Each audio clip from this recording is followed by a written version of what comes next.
Alice's Adventures in Wonderland by Lewis Carroll.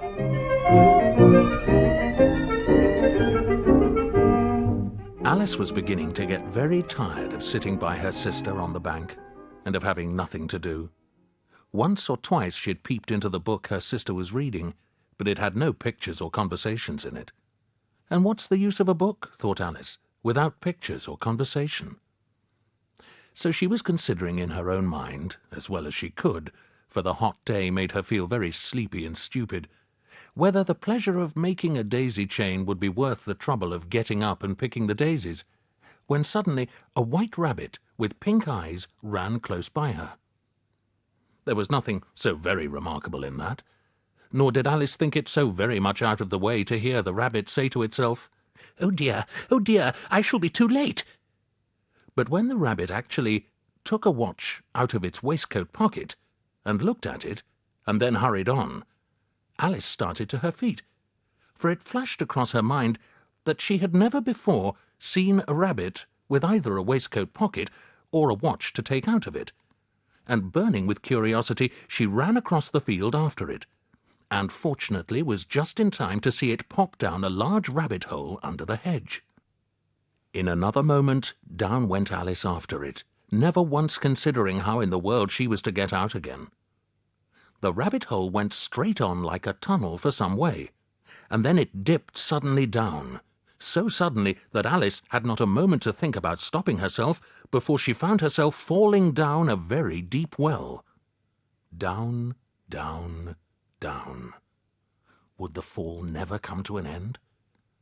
I wonder if I shall fall right through the earth. How funny it'll seem to come out among the people that walk with their heads downwards, the antipathies, I think, but I shall have to ask them what the name of the country is, you know. Please, is this New Zealand or Australia? And what an ignorant little girl they'll think me for asking. No, it'll never do to ask. Perhaps I shall see it written up somewhere. Down, down, down. Dinah'll miss me very much tonight, I should think, Alice thought. Dinah was the cat. I hope they'll remember her saucer of milk at tea-time. Dinah, my dear, I wish you were down here with me. There are no mice in the air, I'm afraid, but you might catch a bat, and that's very like a mouse, you know. But do cats eat bats, I wonder? And here Alice began to get rather sleepy, and went on saying to herself in a dreamy sort of way, do cats eat bats? Do cats eat bats? And sometimes, do bats eat cats? For you see, as she couldn't answer either question, it didn't much matter which way she put it. She felt that she was dozing off, and had just begun to dream that she was walking hand in hand with Dinah, and saying to her very earnestly, now, Dinah, tell me the truth, did you ever eat a bat? When suddenly, thump, down she came upon a heap of sticks and dry leaves, and the fall was over. Alice was not a bit hurt, and she jumped up onto her feet in a moment. Before her was another long passage, and the white rabbit was still in sight, hurrying down it. There was not a moment to be lost. Away went Alice like the wind, and was just in time to hear it say as it turned a corner, oh, my ears and whiskers, how late it's getting! She was close behind it when she turned the corner, but the rabbit was no longer to be seen. She found herself in a long, low hall, which was lit up by a row of lamps hanging from the roof. There were doors all round the hall, but they were all locked. And when Alice had been all the way down one side and up the other, trying every door, she walked sadly down the middle, wondering how she was ever to get out again. Suddenly she came upon a little three-legged table, all made of solid glass. There was nothing on it except a tiny golden key, and Alice's first thought was that it might belong to one of the doors of the hall. But, alas, either the locks were too large or the key was too small, but at any rate it would not open any of them. However, on the second time round, she came upon a low curtain she had not noticed before, and behind it was a little door about 15 inches high. She tried the little golden key in the lock, and to her great delight it fitted. Alice opened the door, and found that it led into a small passage, not much larger than a rat-hole. She knelt down and looked along the passage into the loveliest garden you ever saw. How she longed to get out of that dark hall and wander about among those beds of bright flowers and those cool fountains. But she could not even get her head through the doorway. And even if my head would go through, thought poor Alice, it would be of very little use without my shoulders. Oh, how I wish I could shut up like a telescope. There seemed to be no use waiting by the little door, so she went back to the table, half hoping she might find another key on it, or at any rate a book of rules for shutting people up like telescopes. This time she found a little bottle on it, which certainly was not here before, said Alice. And round the neck of the bottle was a paper label with the words "Drink Me" beautifully printed on it in large letters. It was all very well to say, "Drink me," but the wise little Alice was not going to do that in a hurry.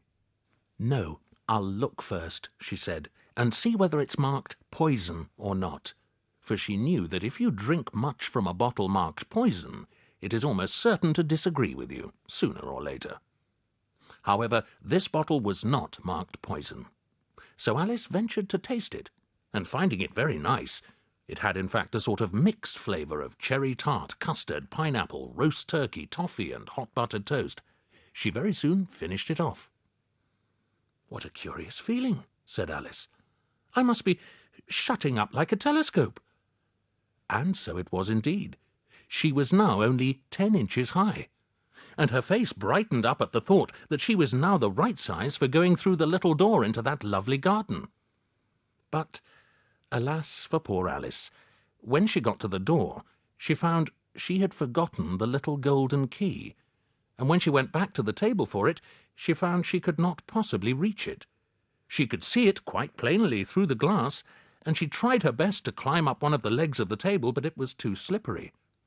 And when she'd tired herself out with trying, the poor little thing sat down and cried.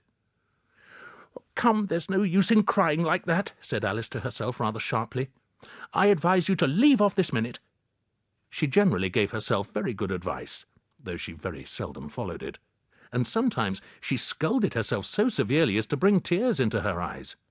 And once she remembered trying to box her own ears for having cheated herself in a game of croquet she was playing against herself, for this curious child was very fond of pretending to be two people. "But it's no use now," thought poor Alice, "to pretend to be two people. Why, there's hardly enough of me left to make one respectable person." Soon her eye fell on a little glass box that was lying under the table. She opened it and found in it a very small cake, on which the words "Eat me" were beautifully marked in currants. "Well, I'll eat it," said Alice, "and if it makes me grow larger I can reach the key, and if it makes me grow smaller I can creep under the door. So either way I'll get into the garden, and I don't care which happens." She ate a little bit, and said anxiously to herself, "Which way? Which way?" holding her hand on the top of her head to feel which way it was growing. And she was quite surprised to find that she remained the same size. To be sure, this generally happens when one eats cake, but Alice had got so much into the way of expecting nothing but out-of-the-way things to happen that it seemed quite dull and stupid for life to go on in the common way. So she set to work, and very soon finished off the cake. "Curiouser and curiouser," cried Alice. "Now I'm opening out like the largest telescope that ever was. Goodbye, feet!" For when she looked down at her feet, they seemed to be almost out of sight, they were getting so far off. Just then her head struck against the roof of the hall. In fact, she was now more than 9 feet high, and she at once took up the little golden key and hurried off to the garden door. Poor Alice! It was as much as she could do, lying down on one side, to look through into the garden with one eye. But to get through was more hopeless than ever. She sat down and began to cry again. "You ought to be ashamed of yourself," said Alice. "A great girl like you," she might well say this, "to go on crying in this way. Stop this moment, I tell you." But she went on all the same, shedding gallons of tears, until there was a large pool all round her, about 4 inches deep, and reaching half down the hall. After a time, she heard a little pattering of feet in the distance, and she hastily dried her eyes to see what was coming. It was the White Rabbit returning, splendidly dressed, with a pair of white kid gloves in one hand and a large fan in the other. He came trotting along in a great hurry, muttering to himself as he came, "Oh, the Duchess! The Duchess! Oh, won't she be savage if I've kept her waiting?" Alice felt so desperate that she was ready to ask help of anyone. So when the rabbit came near her, she began in a low, timid voice, "If you please, sir." The rabbit started violently, dropped the white kid gloves and the fan, and scurried away into the darkness as hard as he could go. Alice took up the fan and gloves, and as the hall was very hot, she kept fanning herself all the time she went on talking. "Dear, dear, how queer everything is today. And yesterday things went on just as usual. I wonder if I've been changed in the night. Let me think. Was I the same when I got up this morning? I almost think I can remember feeling a little different. But if I'm not the same, the next question is, who in the world am I? Ah, that's the great puzzle." And she began thinking over all the children she knew that were of the same age as herself to see if she could have been changed for any of them. "I'm sure I'm not Ada," she said, "for her hair goes in such long ringlets, and mine doesn't go in ringlets at all. And I'm sure I can't be Mabel, for I know all sorts of things, and she knows so very little. Besides, she's she, and I'm I. And, oh dear, how puzzling it all is. I'll try and see if I know all the things I used to know. Let me see. 4 times 5 is 12, and 4 times 6 is 13, and 4 times 7 is... Oh dear, I shall never get to 20 at that rate. However, the multiplication table doesn't signify. Let's try geography. London is the capital of Paris, and Paris is the capital of Rome, and Rome... No, that's all wrong, I'm certain. I must have been changed for Mabel, and I shall have to go and live in that poky little house and have next to no toys to play with, and ever so many lessons to learn. No, I've made up my mind about it. If I'm Mabel, I'll stay down here. It'll be no use their putting their heads down and saying, 'Come up again, dear.' I shall only look up and say, 'Who am I then? Tell me that first, and then if I like being that person, I'll come up. If not, I'll stay down here till I'm somebody else. But, oh dear," cried Alice, with a sudden burst of tears, "I do wish they would put their heads down. I'm so very tired of being all alone here." As she said this, she looked down at her hands, and was surprised to see that she had put on one of the rabbit's little white kid gloves while she was talking.